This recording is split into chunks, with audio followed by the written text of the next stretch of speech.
ప్రభాస్ మన డార్లింగే కదా. ఏంటి ప్రభాస్ అంటే అసలు ఆగలేరు కదా.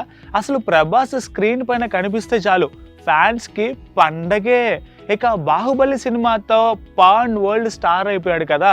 కానీ పాపం Saaho cinema, Radhe Shyam cinema flop అవటం వల్ల కొంచెం వెనకబడినా తిరిగి ఆదిపురుష్ కూడా సక్సెస్ అవుతుంది అనుకునే టైంకి అది కూడా ఫ్లాప్ అయిపోయింది. కాబట్టి మన ప్రభాస్కి స్ట్రాంగ్ కమ్బ్యాక్ ఇచ్చేదెవరు అని వెయిట్ చేస్తున్న టైంలో ఇక నెక్స్ట్ ప్రశాంత్ నీల్ సలార్ సినిమాతో గట్టి కమ్బ్యాక్ ఇచ్చాడు మన డార్లింగ్. ఇక తరువాత కల్కి సినిమాతో భైరవ ఈజ్ బ్యాక్ అనిపించేశాడు. తదుపరి మారుతి డైరెక్షన్లో రాజాసాబ్, ఇక సందీప్ రెడ్డి డైరెక్షన్లో స్పిరిట్, ఇంకా హను రాఘవపూడి డైరెక్షన్లో ఫౌజీ సినిమాలు ఒక పెద్ద లైనప్పే ఉంది. ప్రెజెంట్ ఏప్రిల్లో రిలీజ్ అయ్యే రాజాసాబ్ మీదే అందరి కళ్ళు ఉన్నాయి. ఇది ఒక హారర్ కామెడీ సినిమా కావడం వల్ల ప్రభాస్ని ఆల్రెడీ ముసలివాడి గెటప్లో చూపించేసరికి ప్రేక్షకులు వావ్ అని ఫీల్ అయిపోయారు. ఇక ప్రభాస్ కామెడీ టైమింగ్ గురించి మనం చెప్పాల్సిన పనేముంది.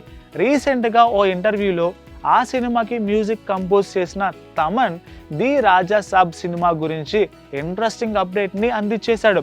అదేంటో చూసేద్దామా. ప్రభాస్ ది రాజాసాబ్ ఆడియో వేడుక జపాన్లో జరగబోతుంది అని చెప్పకనే చెప్పాడు.